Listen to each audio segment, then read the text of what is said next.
Golden State Media Concepts Baseball Podcast. We cover everything Major League from spring training to the World Series. We've got your favorite club covered from New York to Boston to LA.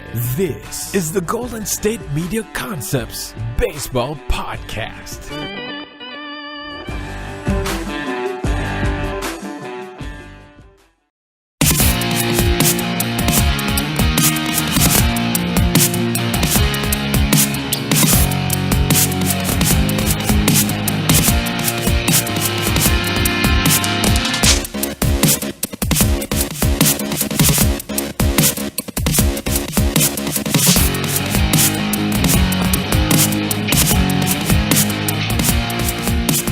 Thank you for tuning to the Golden State Media Concepts Baseball Podcast, where we recap and discuss all things Major League Baseball.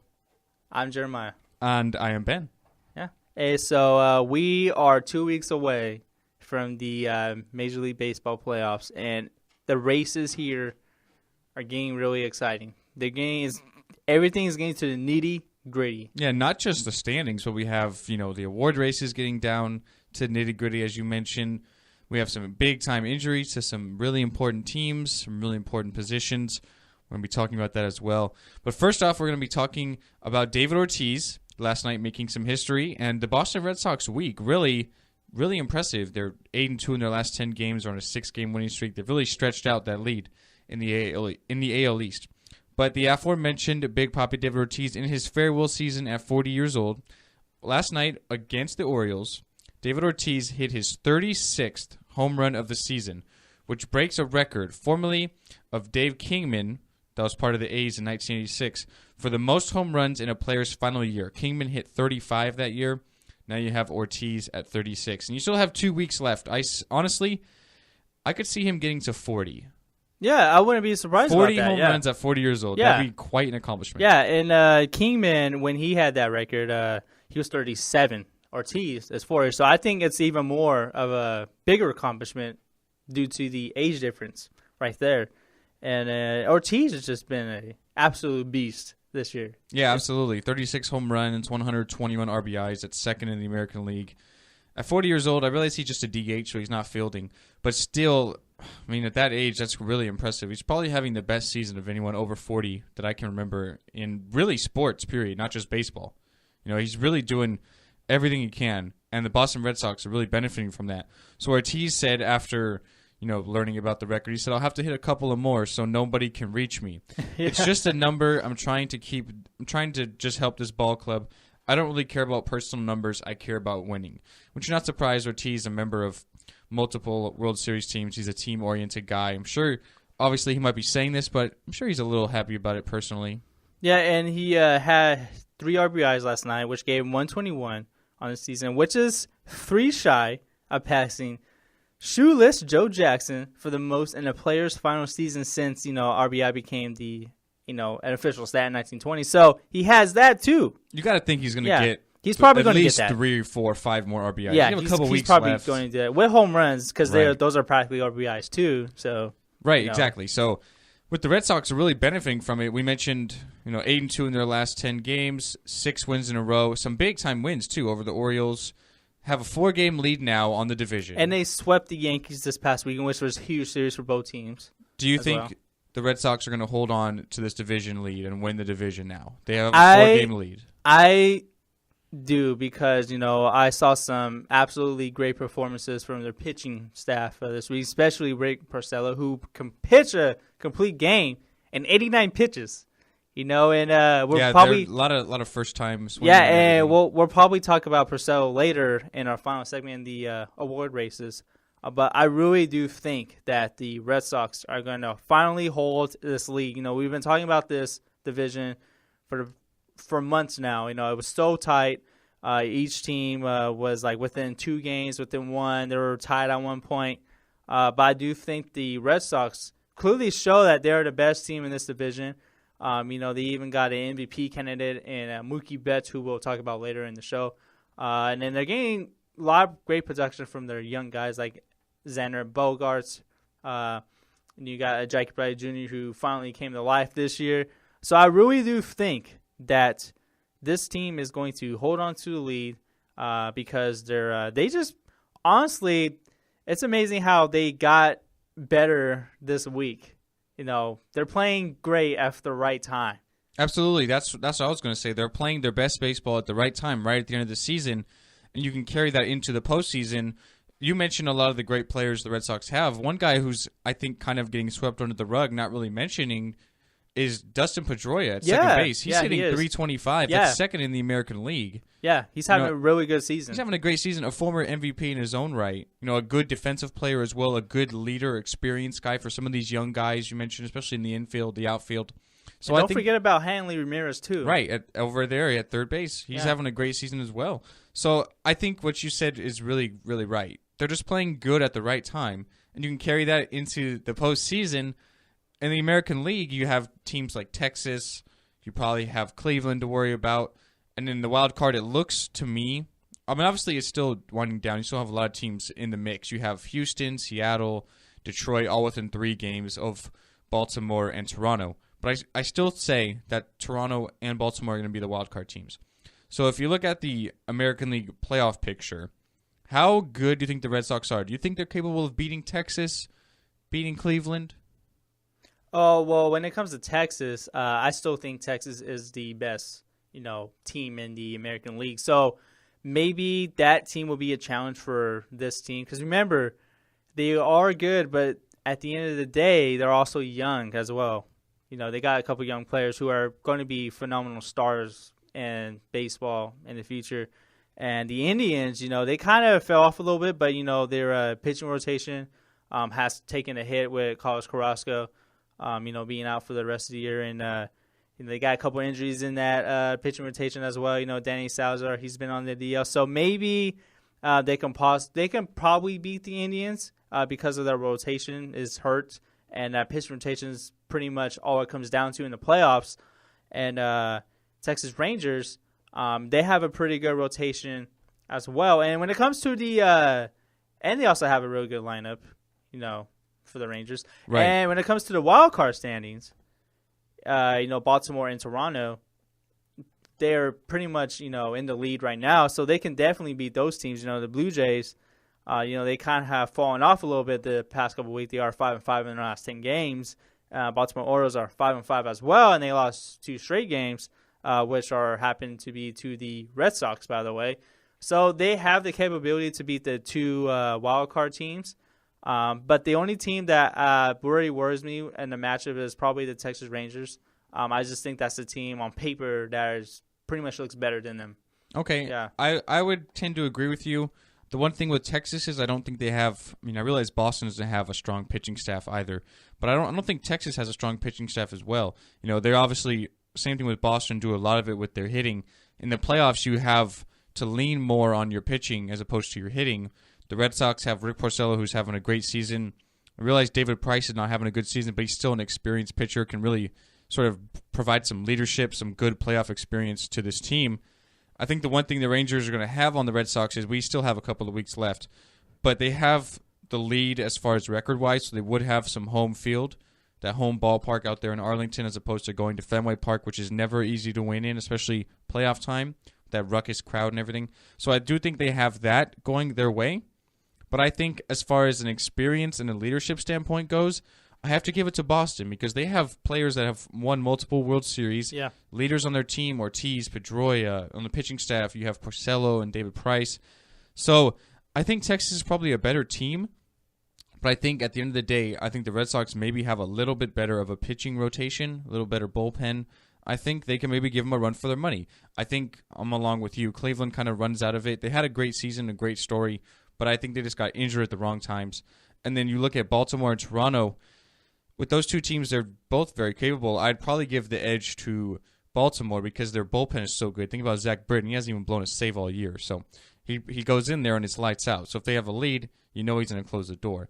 But it is, in my opinion, between Boston and Texas. I could honestly see like a 7-game series if that was like the ALCS or something. I could honestly that's something I kind of want to see, a 7-game series between Red Sox and Texas. And when it comes to 7-game series, anyone can win that 7th game. So that's what's so great about the playoffs. I do think the Rangers have a slightly better rotation because, they got Cole Hamels. Yu Darvish is he might come back for the playoffs, which would be huge. Kobe Lewis is going to come back, probably be the third starter in their playoffs. And for that reason, I do think their rotation is slightly better. But I think both lineups for Boston and Texas are kind of equally matched in a way. They're equally matched, and it's going to be fun if these two teams happen to play each other in the ALCS.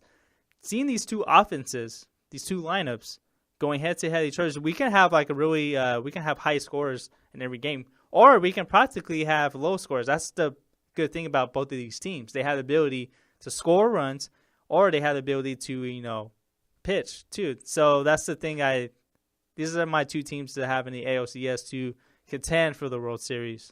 Yeah, I agree. And as always with the playoffs coming here as soon as a couple of weeks, we will keep you updated. We're going to be previewing matchups, breaking down series, recapping them here at the GSMC Baseball Podcast. But with that being said, we're going to take our first break of the show. Coming out of the break, we're going to talk more about the wild cards, but on the NL side. We currently have a 3-team tie atop the wild card race. A lot of good games, a lot of good series over the weekends, and then we have a couple of pitchers who are injured, affecting both of these teams. So we're going to talk about that right after this break here at the Golden State Media Concepts Baseball Podcast. Tired of searching the vast jungle of podcasts? Now listen close and hear this out. There's a podcast network that covers just about everything that you've been searching. Hey! The Golden State Media Concepts Podcast Network is here. Nothing less than a podcast bliss with endless hours of podcast coverage. From news, sports, music, fashion, cooking, entertainment, fantasy, football, and so much more. So stop lurking around and go straight out to the Golden State Media Concepts Podcast Network. Guaranteed to fill that podcast itch. Whatever it may be. Visit us at www.gsmcpodcast.com. Follow us on Facebook and Twitter, and download us on iTunes, SoundCloud, and Google Play.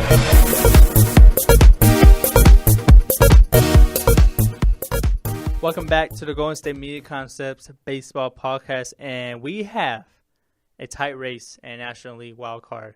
3 teams are tied for the 2 spots. Yeah, all 3 teams at 80 and 71. So the Cardinals, the Mets, and the Giants, all with the same record. As far as both these teams go, you have some injury concerns. Not necessarily with the Cardinals, but with the Giants and with the Mets. So within the last few days. So for the Mets, you have Jacob deGrom. He's getting shut down for the rest of the year with an ulnar nerve. Okay, so he's done for the rest of the year. And then last night, you had Johnny Cueto pitch for the Giants. Pitched good. He pitched about 6 innings. It was a 2-0 win. So he pitched good, but he's going to have an MRI today to determine an injury for his left groin. So we'll have to see how that goes with Cueto. Obviously, on the West Coast, it's still really early in the morning, so we don't have any news on that as it stands. But he went on to say, I felt uncomfortable. It was really bothering me, so I didn't finish the inning. I kind of checked out of the game. So good news for the Giants to get the win. Obviously, a really important game. All these games are important. They just had a couple of really important series with the Cardinals, with the Dodgers. But without Cueto, who I would say has probably been their best pitcher this year, which is tough to say because they have people like Madison Bumgarner, But I think Cueto's been their best pitcher this year. If he can't go right around the end of the season, I think that's going to be a big loss for San Francisco. Definitely, and especially with this bullpen, the way that they've been playing this past. They blew 28 saves this whole season. And Santiago Garcia's blown 9 of them his own way. Exactly. So they're one of the worst teams in protecting the one-run leads. So that's the thing that really worries me about the Giants. It's a bullpen, honestly. And you cannot win a championship with a bullpen like that, especially with teams that you're going to face practically. Yeah, good pitching. Look at Chicago, Washington, the Dodgers with Clayton Kershaw. You're going to be facing some good pitching. And to go with the Giants, they're struggling bullpen. Really, they just struggle with hitting. Brandon Crawford exited the game last night as well. He's arguably maybe the best shortstop in the game. He's been their most consistent player this whole year, which is a huge loss for them. Buster Posey only has 13 home runs, and he's supposed to be their big bat in this lineup, and he has been kind of disappointing when it comes to home runs. He still, has a 290 average around there, and they're just not getting production from. They're not scoring runs. They don't know how to score extra base hits, and this rotation really This rotation is okay, but with Cueto, I don't know how this team is going to play in the postseason, because if the Giants were happen to make the wild card spot, I think they would have put Cueto as their number one, and then they would put Bumgarner at 2. Okay, it's possible. You can go either way with one of them, right? And then you even throw in Samardzija, who's not having probably the year a lot of Giants fans would have hoped, but he's still over 500. He's still having a decent year, so you can sort of pencil him in there at number 3. You have Matt Moore maybe to be your 4th starter if you want to only roll with 4. So which I think they will. I think they will roll with 4, because they got Suarez right now as the 5th guy. He doesn't have much starting pitching playoff experience. Matt Moore has looked good at times this year. He nearly no-hit the Dodgers. He did throw 11 strikeouts a couple last week. So he's been a little inconsistent, just like Samardzija. But the rotation, they could compete with anybody in the National League. But the bullpen and the hitting simply is just something that they don't have that. And I wouldn't be surprised if they don't make it for that reason. I'm surprised they're still in it, to be honest with you. Giants? Yeah, I'm surprised they're still in it with the amount of saves that they've blown. Yeah, you kind of have to kind of take it on the chin. Think about if they would have converted half of those saves. They'd be up there with one of the best records in the league. They probably would have been in the leading the National League West right now if they didn't blow half of those. It's just like at the last opportunity, those key moments, you have to sort of slam the door, and no matter who they've put in there, really, Santiago Casilla, Hunter Strickland, Sergio Romo, they haven't really been able to get it done. They seem to do great with their starting pitching, and then really everything just collapses right there. And it's really tough because you have 2 solid teams that you're battling against for the wild card spots between the Cardinals and the Mets. When you look at all 3 of these teams' schedule, the Mets have the easiest schedule. They're playing Atlanta tonight, and then they have a 4-game series against Philadelphia this weekend. And after that, they have a 3-game series at Miami. And Miami, they were, pretty good at the end, middle of the year, but they have fallen off, which we both expected to be. And they play Philadelphia for the last 3 games of the season, so they have the easiest schedule out of these 3 teams. And the Cardinals, they play the Cubs this weekend. They play Colorado tonight for the series finale. Then they play Cincinnati for 4 games. They're not an easy team, but then again, Cincinnati, they don't have good pitching. And they play Pittsburgh Pirates for the final 3 games. And when you look at the Giants' schedule, they play the Dodgers one more time this week. They play San Diego this weekend, a 4-game series. Then after that, they play Colorado next Tuesday through next Thursday, which leads to the final series against the Dodgers, which could be a huge one for both teams. We don't know if we don't know. The Dodgers might be not the Dodgers. The Giants might be out of contention at that point, but we don't know. They still might be. So, of these 3 teams, the Mets are probably most likely going to be in the wild card because of the schedule, and then maybe the fact that the Cardinals play the Cubs kind of gives me a little bit of hope for the Giants, but I still see the Cardinals as getting that second wild card spot just because, they've just been more consistent than the Giants have. Yeah, I tend to agree with you. I was going to say I think the Mets and the Cardinals are going to be the wild card teams because I just have more faith in them. I don't have much trust in the San Francisco Giants right now. It's scary. I'm a Giants fan. I grew up a San Francisco Giants fan, and that 9th inning makes me nervous. It makes probably any fan, even if I wasn't a fan of the Giants, it would have made me nervous. The 9th inning with the lead, you're not comfortable with it. No. They have to be up 5-0, and they don't have the bats to do that right now. Their bats are just not hitting. Yeah, I remember a game last week. I think it was Wednesday. It was Cueto's last start before last night. They were playing the Cardinals. They ended up winning 6-2, and they were up 4-2. And it was the 8th inning, and then Denard Span got a 2-run hit to make it 6-2. But I was watching the game, And I was like, you know what? With how bad the Giants' bullpen is right now, I would just keep Cueto in the whole game. I'd let him go until, see what happens. And he actually did have a complete game that night. Obviously, he got a little more run cushion. But even at 4-2, I was telling myself, like, if I was Bruce Bochy, the Giants manager, I would just keep Cueto in the whole rest of the game. He's capable of throwing a complete game. He's been your best pitcher all year.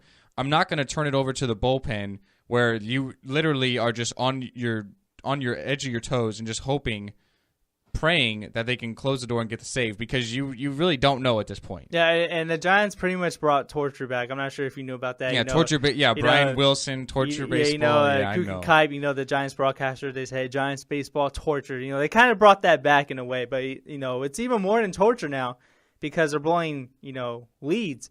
I remember a couple of weeks ago the Giants were playing the Padres, and they were up 4-1, and then they lost that game 5-4 on a 3-1 home run. Right. And I was like, in the ninth inning, yeah.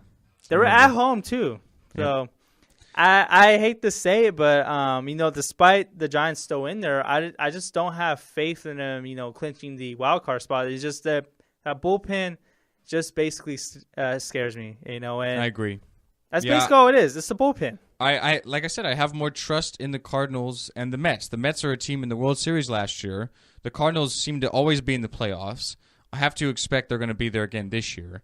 And I just don't have much faith in the Giants, But this is a team that seems to always let people down and then always recoup and do good. Yeah, Think about all those come-from-behind series they had in their World Series run 2 years ago. In 2012. Yeah, no, and it's...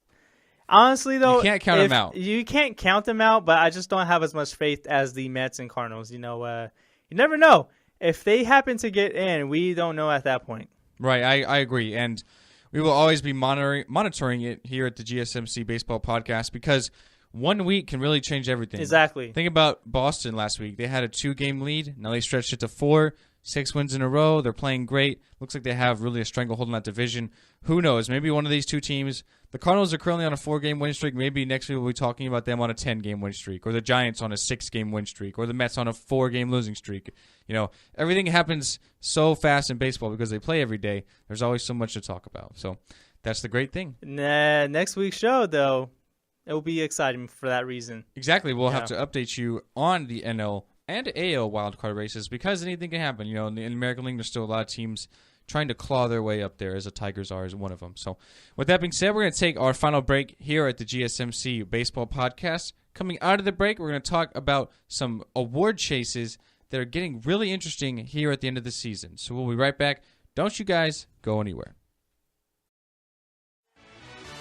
Are you looking for the very best NFL and college football podcast? Then check out the GSMC Football Podcast. Get the latest football news both on and off the field. From the NFL Draft to trades to the rumor mill to the NFL Combines, they got you covered. That's GSMCpodcast.com/football-podcast. Get updates on college rivalries, game day insights, and much, much more. It's football talk the way you want it. This show eats, sleeps, and breathes football. Don't forget to like them on Facebook and follow them on Twitter. Visit GSMCpodcast.com for more info.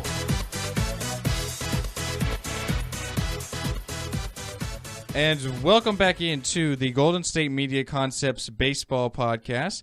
With the last segment of the show, Jeremiah and I will be talking about some really close award races, because I feel like the Rookie of the Years, we have a good idea. Yeah, I think Corey Seager on the national side. Michael Fulmer is probably the favorite, the pitcher for the Tigers on the American League side. But with the MVP and the Cy Young, even in the National League, the batting title is still really, really close. And we have to update you here so you get a good idea. Maybe you can sort of predict with your friends or your coworkers who you think is going to win as well. So why don't I start with the American League? So with the American League, obviously Jose Altuve still dominating the average. With Dustin Pedroia not far behind at 325. I would still expect Altuve to win that award, right? Yeah, he's been so consistent all year. You got to think he's going to keep it. You know what I mean? So, with that being said, let's move in to the MVP. This is tough. There's a lot of good people that could win this award. Think about Mike Trout. He's got the highest WAR of anybody. Mark Trumbo's having a great offensive year, but not really doing too much as far as average-wise. Brian Dozier's been kind of the dark horse, in my opinion, as the leadoff hitter for the Twins, hitting so many home runs with 41 and 98 RBIs as a leadoff guy. Can you just imagine what he would do with a really good team around him? Put him on the Red Sox. Exactly. You know what I mean? Can you imagine? MVP. Wow. You know what I mean? Because I think a lot of times the fact that people are on really bad teams really hurts their chances of winning big awards because they get unnoticed. The only one I can really think about was A-Rod with the Rangers winning the MVP as a last-place team. The Twins would be the same thing if Dozier were able to do it. I don't really think so, but, I mean, it's possible. Anything's possible. Yes, and the MVP race for the American League it's tough to call. You got guys like even Mookie Betts. He's playing well. Even you can even throw David Ortiz in there if you want to. I think it's tough. He's been that good. Jose Altuve, which is a guy I think he will be considered for the award, even though his team might miss the playoffs. But it is tough to call for this American League MVP race. It's tough to pick a favorite right now, honestly. Exactly. It is so tough to pick a favorite. There's so many guys. We can even have a co-MVP award. I hate those. I know. They've done that in football before. I remember Brett Favre winning a co-MVP, and I just hate that. Like you really can't determine one or the other. Like, come on, man. No, but come on, man. I hate that. But I'm saying, like, there's so many good guys. I wouldn't be surprised if they did that. And don't get me wrong, a co-MVP I don't really like either because it's like saying, like, you guys are not good enough for first place, so you guys both are second place. That's basically what it says to me. That's a good way to put it. Yeah. You mentioned David Ortiz, and I guess you can throw Edwin Encarnacion in the mix. He leads the American League in home runs. I'm sorry, no, he's second with 42. He leads the American League in RBI with 123. But I think it's going to be tough for them because they're DHs. They don't play in the field, so you just have their hitting stats to look at. I think that really hurts them, and I guess you can say it's fair because you don't play in the field. You don't have that whole other aspect to your game. There's a lot of guys, though, that I think really have a shot at this. You mentioned Mookie Betts. He's a strong favorite. He scores so many runs. He has 115 runs. I think Manny Machado can be in there, too. You got Josh Donaldson. He won it last year. There's just way too close of a race to pretty much pick a favorite because, honestly, the three guys I mentioned, Machado, Betts, and Donaldson, they can easily win the award. I wouldn't be surprised about it. It's just tough to call, You mentioned Jose Altuve. I'm not going to say he's my favorite, but if the season ended right now, I'd probably vote for him. And the season ends in 2 weeks. So. Right, so it's really close. So Yeah. I think maybe if someone could have a good, strong couple of weeks, think about what Gary Sanchez has done with the Yankees. If someone could do that to separate themselves from everyone else, then they have a good possibility. I don't think Jose Altuve is that guy because he's hit a lot of home runs this year at 24, but he's not obviously hitting him out of the ballpark every game like Sanchez was for a while. But I'm going to say Altuve is my favorite right now because he has the highest average. Think about what he's doing as a leadoff guy. 24 home runs, that's a career high. 94 RBIs as a leadoff guy, that's quite impressive. He can steal bases. He's a good fielder. I think he means everything to the Astros. I think he's really the reason that they're even 2 games back of a wild card spot right now. So I'm going to say Altuve. If I had to pick a favorite, I'm going to go with Mookie Betts. I'm going to go with Betts. He's been one of the best players and, probably one of the best teams in the American League. I know they got David Ortiz on there, but, man, Betts is he's been really consistent for that matter, and his WAR is 8.9. That's the most important thing I look at when I talk about MVPs is the WAR. Yeah, wins above replacement. How valuable are you to a team, and he's valuable. And like you said, Mike Trout earlier had a WAR of 10. Betts is literally in second with the 8.9. So the fact that Betts is on a better team than Trout, I think that we'll probably take that in consideration. It's possible. I mean, he's having a great season, a really surprising season. I don't think anyone really expected. No, I don't think even anyone Xander did. Bogaerts, he's kind of fallen off, but he's still having a good year. Jackie Bradley Jr. had a hitting streak of 29 games earlier in the year, so I think it's possible. You know what I mean? Okay, let's go to the Cy Young Award. The Cy Young, all right. A few weeks ago, if you would have asked us this question, I think I could have thrown out like 500 names because no one was really separating themselves. No one's really having an impressive season. But I guess you can say there's probably maybe 2 to 3 guys who you can reasonably look at winning this award. Obviously, I think you have to start with Porcello of the Red Sox. He's 21-4. He's got the most wins in baseball. His ERA is just above 3. So his ERA is not too good. But the Red Sox provide so much run support. You're going to win so many games. Look at David Price has 16 wins with an ERA close to 4. You know what I mean? So because they provide so much run support, you get a lot of wins with them. So I think Porcello's there. You have J.A. Happ at 20-4 with the ERA of 3.28. So he's just behind Porcello. Porcello's numbers are a little more impressive. You know what I mean? More strikeouts as well, less walks. So I think he's more impressive. But the dark horse has to be Zach Britton of the Orioles. He hasn't even blown a save. He's been a dark horse candidate for a while, you know, and we even talked about him like a couple months ago. But if I had to, it's tough to pick a favorite in this too. But if I had to pick someone, I'm just gonna throw it out there. I'm gonna, you know, let's give Zach Britton the award. You know, it's possible. I mean, let's give him the award. Think about what Eric Gagne did with the Dodgers a while back. He won the award. He had, I don't think I even remember how many saves he had in a row. I think it was over 100 or something. But he had the record for most saves not getting blown in a row. You have Zach Britton at 45 saves. His ERA is .59. I realize he pitches for the most time 1 inning a game, so that's not much to go off of. But you know, 67 strikeouts to 61 in a third innings pitch, so he's striking a lot of guys out. His ERA is .59. Doesn't really walk anybody. He's been a lot to Baltimore. I think, obviously, a team like the Giants would love to have a guy like Zach Britton. You know what I mean? Oh, think about how many more wins they would have had. You kidding me? They would love to have Zach Britton. So, Zach Britton's probably the dark horse. I think, at the end of the day, it's tough to give it to a closer. A lot of times they don't really look at things like that. I mentioned Gagne did win it. You've seen pitchers win MVP awards, Kershaw, Verlander. But I think at the end of the day, they give it to Porcello, unless he really implodes in his last few starts. I think he's probably the favorite. Yeah, and Porcello, you know, he's been looking really good. And I remember a couple years ago they gave him that extension, and then some people, you know, gave it a lot of negative criticism because they extended him. And like, what has Porcello done lately? Well, that extension looks pretty good now. You know, he has emerged probably the top pitcher this year, and that's saying a lot.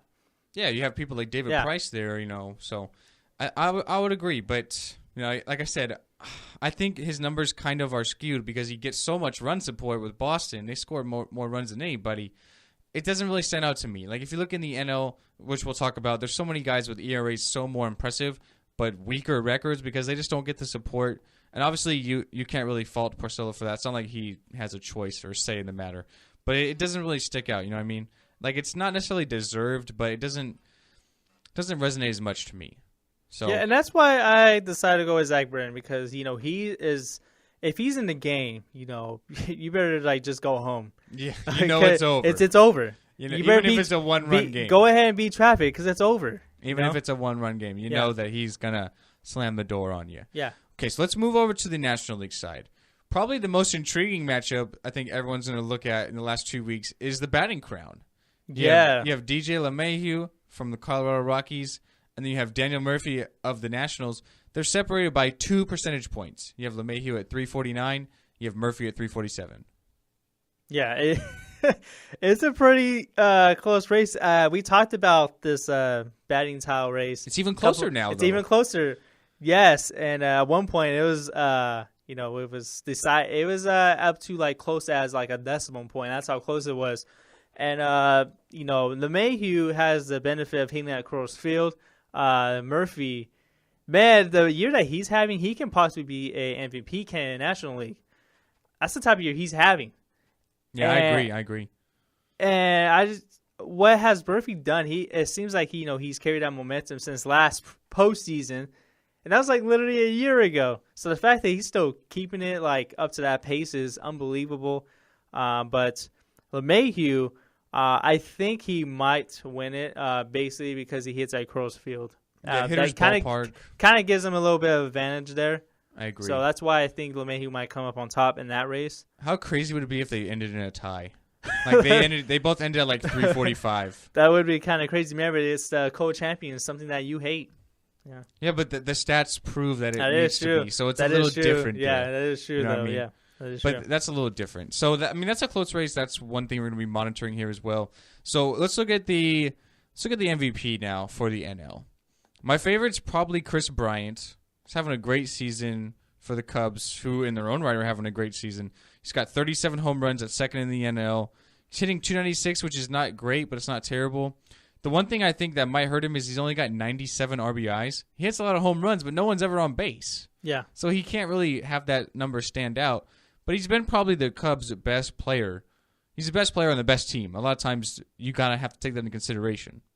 And another guy that you got to talk about is Anthony Rizzo, his teammate, who I think could be the best player on this team. You know, it's pretty. You can make an argument for either one of them. You say about the thing about the RBIs for Chris Bryant.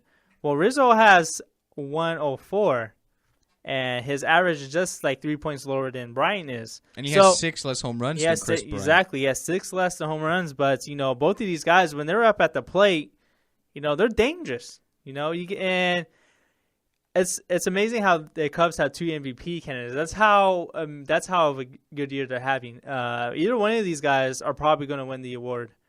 You think so? I think it's either going to be Chris Bryant or Anthony Rizzo. So, with that being said, who do you think is going to be the favorite? Who do you think wins it at the season ended now? You know what? For the if the season would have ended now, I think I would have to go with. I'm going to go with Rizzo. I think I'm going to go with Rizzo. Okay, why it's Rizzo? It's kind of like a toss up between one of them. Okay. You want to know why? Because I just flipped. Why? I flipped the coin. I'm kidding. Oh, I was like, oh, did you? What was okay. heads Rizzo when you landed on heads? Like, yeah. The reason why Rizzo I think will win the MVP award is because, you know, he has struck out less and he has more RBIs. You know, he's taken more walks. Even though he has hit, you know, less home runs. You know, he's been a really good play for them. But the thing that Chris Bryant does have over Rizzo is the WAR, the wins above replacement. That's something that is also big. Yeah, it's a stat that you kind of think, oh, that's really, no one takes that into consideration. But I guess you have to, and I'm not a big fan of that because how can you really honestly say what someone's wins above replacement is without actually them being out? It's just analytics thing. Think about Clayton Kershaw. He probably has one of the highest WARs, and they did just fine without him. Yeah. So how much can you really put into that? I think it's kind of skewed, but it's still a stat that you kind of have to look at. So let's move on to the Cy Young for the NL. This is where things get really, really interesting because there's a lot of guys who are capable of winning this award. Yes, there are lots of guys. You know, like we talked about Kyle Hendricks last week. He's someone that can win. I don't think Clayton Kershaw is going to win the award. You know, he's been out for being injured. I think been out for so long. He's out of it. I don't know if he'll qualify for sort of the minimum with innings pitched and stuff because he was gone for so long. So I think you can sort of throw him out. Yeah. So Kyle Hendricks looks like he could be the favorite. You have to consider Max Scherzer. He's been a monster when it comes to strikeouts. John Lester has also been well. And, you know, you got Jake Arrieta. You can't forget about him. I think the dark horse kind of is Jose Fernandez. He's not because of the team he's on. He's had a phenomenal year. But if I had, you know, and you can't forget about Johnny Cueto either, you know. But if I honestly think, you know, if you had to pick one, I wouldn't be surprised if Kyle Hendricks wins the award. Okay. Yeah. I would, if the season ended now, I'd actually go Lester. Yeah. Lester's 18-4, so he's got 3 more wins than Hendricks and 4 less losses. So that gets looked at. His ERA is 2.36 as opposed to Hendricks at 2.06. So ERA differential of only 0.3. Lester has more strikeouts. He has just a few more walks than him. So they're both having great seasons. I think Lester maybe sticks out a little more because of the wins and loss thing. But when I look at sort of pitching in general with baseball, the one thing I find really interesting is that we're just a few weeks from the end of the season. So you look at pitchers probably have 2, maybe 3 at the most starts left in them. We only have 2 20-game winners. You have J.A. Happ with 20 and Rick Porcello with 21 in Boston.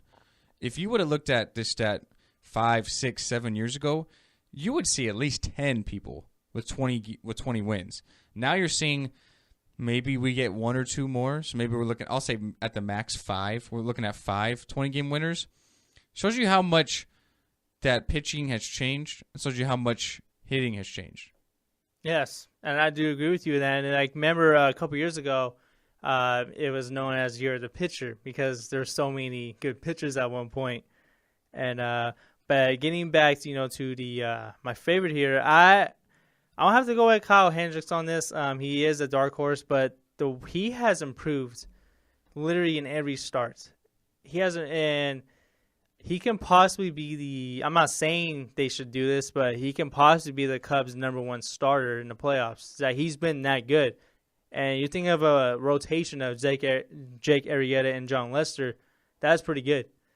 Yeah, So, definitely. Even John Lackey is doing exactly. great. And he's got Jason a lot of Hamill as well. He's got a lot of postseason experience. Think about all the time he spent with the Angels. So, all right, real quick before we end the show, comeback player of the year has to be Matt Kemp, right? Maybe 31 home runs, yeah. 100 RBIs.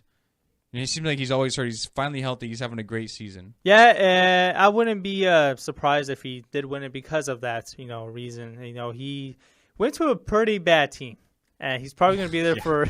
He's probably going to be there for a while. He's pretty much stuck there, which is a very unfortunate. But I think my comeback player here is probably Mark Trumbo. Okay, yeah. He leads the majors in home runs of 43. It's possible. It's.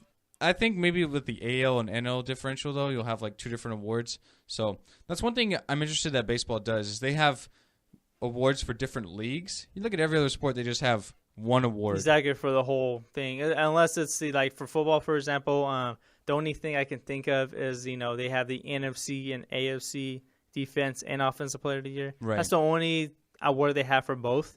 But when it comes to MVP, it's like the whole league. Okay, so let's have a little fun here. Yeah. So we talked about our respective favorites or predictions for MVP, Cy Young, batting, whatever, for both leagues. Let's say we put them all together. We can only give one Cy Young and one MVP. Who are they going to? Okay, if we had to give one, the one MVP is kind of hard because there's so many good players in the American League. Exactly. Yeah. American League's most known for its hitting. The National League's most known for its pitching. But if we can only combine one, who gets it? Okay, for the Cy Young, I'll probably have to go with. That's actually still tough, also, because I had Hendricks winning the National League, and I had Zach Britton winning the American. But if we put it all together, right, there's no way Zach Britton's going to win the award when it comes to everyone combined. So you're gonna say Hendricks, all combined. I'm not saying that. But it's tough to say. Obviously, it's not going to happen, so we're just having a little fun. It's tough to say, though, and MVP, if I had to pick one for the whole entire, league, I'm going to have to go with the best team in baseball. I'm going to have to go with someone. So Rizzo. I'm going to have to. He was my MVP pick for the National League. He's on the best team in all baseball, so I'm going to have to go with him. I'm going to have to, yeah. So, of course, I'm going to stick with my predictions. Yeah. The NL's pitching, so I'll give Lester the Cy Young. And then the AL's hitting, so I'll give Altuve the MVP. But, obviously, it's not going to happen, so we're just having some fun. Yeah, so I might as well take Hendricks for the Cy Young, too, because I picked him to win the National League award. Might as well. You expect the Cubs to sweep it all. Yeah, man. All right, they are the best team in the majors. That is so true. In my opinion, by a landslide. Yeah. So, but with that being said, that's going to conclude our episode of the show today. Only doing one from now on, but we're always going to have a lot of great news and content for you. Think about playoff time. We're going to just be jam-packed with a lot of great series to predict and pitching matchups and breakout stars and all that great stuff. So with that being said, we're going to end this episode of the show here at the GSMC Baseball Podcast. You can follow us on Instagram and Twitter. It's at GSMC_baseball. You can find us on a lot of great platforms for media playback, iTunes, SoundCloud, Stitcher, Google Play. You can find us on YouTube and Facebook. Just search the GSMC Baseball Podcast on those respective websites. And last but not least, you can find us on our podcast network's homepage. That is gsmcpodcast.com. And if you guys can't get enough of Ben and I, we're going to do the football show Fridays as well. Yes, we'll be on the football show on Friday. Jeremiah also does the fantasy football show. Yes. I do the sports show and the soccer show. So Jeremiah and myself both have quite a few shows here in the studio that we like to do. Yeah. And I enjoy them all. As do I, my friend, as do I. But with that being said, that's going to conclude this episode. We'd like to thank you for listening. Signing off is Ben. And I'm Jeremiah. And we will see you guys next week with another great episode here at the GSMC Baseball Podcast.